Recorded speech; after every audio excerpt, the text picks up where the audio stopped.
Hey everyone, welcome back to the World Finance. If you've been following the markets over the past decade, you know it's been an absolutely wild ride. We've seen historic highs, devastating crashes, incredible recoveries, and paradigm shifts that have changed investing forever. Today, we're taking a comprehensive look at the major stock markets from 2015 to 2025. We'll cover the US markets, European exchanges, Asian powerhouses, and emerging markets. By the end of this video, you'll understand what drove these massive movements and what it means for the future. This isn't just history, it's a masterclass in market cycles, investor psychology, and economic forces. So let's dive in. Let's start with where we were a decade ago. In 2015, global markets were recovering from various challenges. The US Federal Reserve was beginning to normalize interest rates after years of stimulus following the 2008 financial crisis. Europe was dealing with debt concerns, and China was experiencing volatility. From 2015 to 2019, the US stock market experienced one of the longest bull runs in history. The S&P 500 climbed steadily, driven by several key factors: corporate tax cuts in 2017-2018, record low interest rates for most of the period, strong corporate earnings, and the rise of tech giants. Companies like Apple, Amazon, Microsoft, and Google became trillion-dollar enterprises, but it wasn't smooth sailing everywhere. In 2015 and 2016, Chinese markets experienced significant turbulence, losing trillions in value as concerns about economic growth and currency devaluation spooked investors. The Shanghai Composite saw dramatic swings, and this volatility rippled across global markets. Europe's markets grew more slowly during this period. The FTSE in London, the DAX in Germany, and the CAC 40 in France all advanced, but they lagged behind US performance. Brexit uncertainty weighed heavily on European sentiment starting in 2016, creating headwinds that persisted for years. Meanwhile, emerging markets had a mixed decade. Markets in India showed strong performance, benefiting from economic reforms and a growing middle class.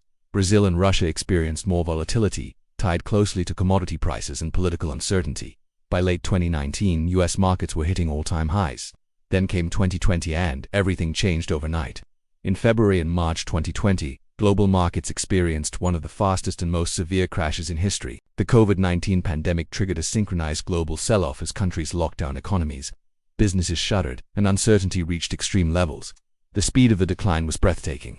The S&P 500 fell roughly 34% in just over a month, from mid-February to late March. But here's what made 2020 unique. The recovery was just as dramatic as the crash. Central banks and governments worldwide unleashed unprecedented stimulus. The Federal Reserve slashed interest rates to zero and launched massive bond-buying programs. The US government passed trillion-dollar relief packages. Other countries followed suit with their own aggressive interventions. By August 2020, just 5 months after the bottom, the S&P 500 had recovered all its losses and hit new all-time highs. This V-shaped recovery shocked many analysts who expected a prolonged recession. The NASDAQ, heavy with technology stocks that benefited from the work-from-home shift, soared even higher. Certain sectors became pandemic winners. Technology, e-commerce, streaming services, and digital communications companies saw explosive growth. Amazon, Netflix, Zoom, and Peloton became household names representing the new economy. Meanwhile, traditional retail, travel, and hospitality struggled to survive. 2021 was the year of the everything rally: stocks, cryptocurrencies, real estate, commodities. Nearly every asset class surged to new heights. The S&P 500 gained nearly 27% for the year. The NASDAQ continued its technology-driven ascent. Retail investors flooded into markets, armed with stimulus checks, trading apps, and social media communities. The GameStop saga in January 2021 showcased the new power of coordinated retail trading.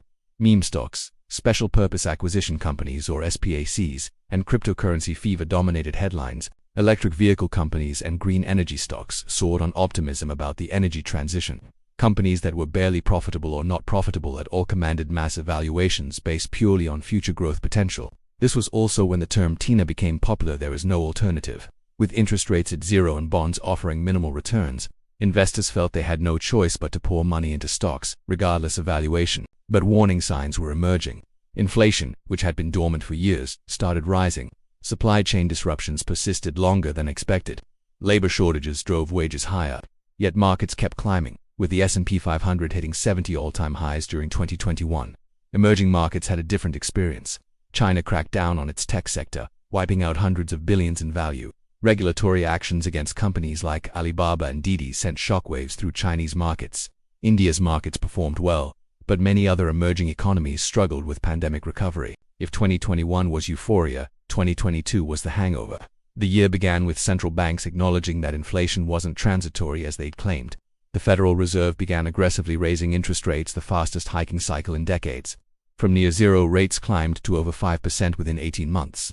Markets crumbled under the weight of higher rates. The S&P 500 fell roughly 18% for the year, its worst performance since 2008. The NASDAQ, loaded with high-growth tech stocks that were most sensitive to interest rates, plummeted over 33%. It was a bloodbath for the pandemic darlings. Technology and growth stocks were crushed. Companies that had soared in 2020 and 2021 lost 70%, 80%, even 90% of their value. Zoom, Peloton, Roku, and countless others collapsed. The era of growth at any cost was over profitability suddenly mattered again. The cryptocurrency market imploded spectacularly. Bitcoin fell from nearly $70,000 to below $16,000. The collapse of major platforms like FTX sent shockwaves through the entire crypto ecosystem. Billions in value evaporated, and the dream of digital currencies replacing traditional finance seemed further away than ever. European markets faced additional pressures. Russia's invasion of Ukraine in February 2022 created energy crises, refugee flows, and geopolitical instability.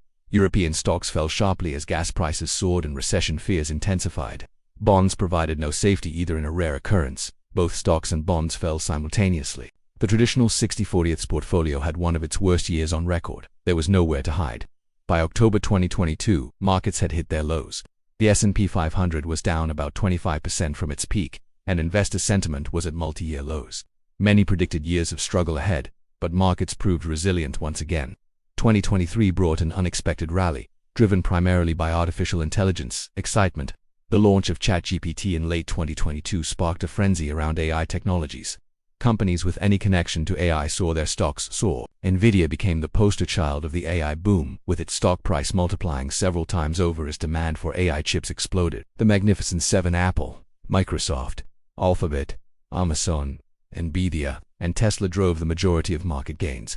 The S&P 500 rose over 24% for 2023, but the performance was highly concentrated in these tech giants. This narrow leadership concerned some analysts. While tech soared, many other sectors lagged. Small-cap stocks struggled. International markets underperformed the U.S. significantly. The disconnect between the mega-cap tech stocks and everything else widened dramatically. 2024 continued many of these trends.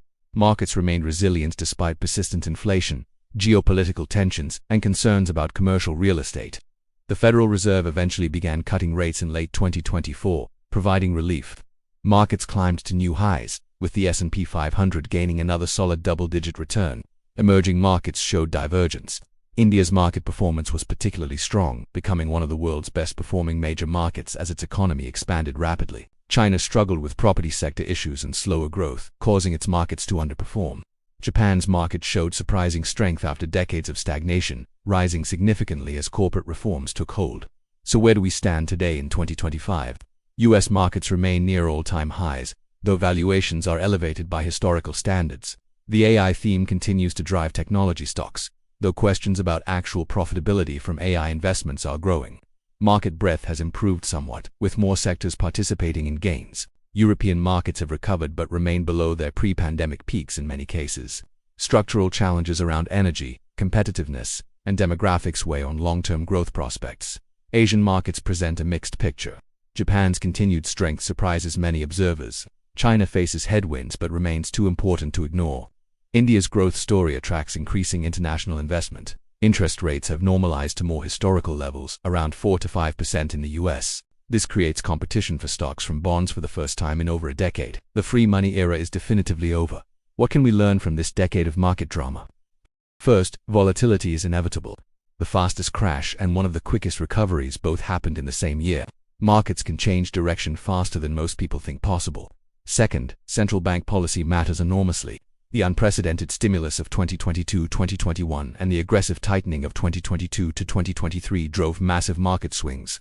Ignoring Fed policy is ignoring a primary market driver. Third, concentration risk is real. A handful of mega-cap technology stocks drove the majority of gains. Broad diversification would have significantly underperformed. Fourth, every crisis feels permanent until it doesn't. In March 2020, many thought markets would take years to recover. They recovered in months. In 2022, recession seemed certain. It didn't materialize. The past decade taught us that markets climb a wall of worry, that innovation drives long-term value, and that patience usually rewards investors. But it also showed us that nothing is guaranteed, that bubbles do burst, and that risk management matters. What do you think comes next for global markets? Let me know in the comments. And if you found this deep dive valuable, please like, subscribe, and hit the notification bell for more market analysis. Thanks for watching The World Finance, and I'll see you in the next video.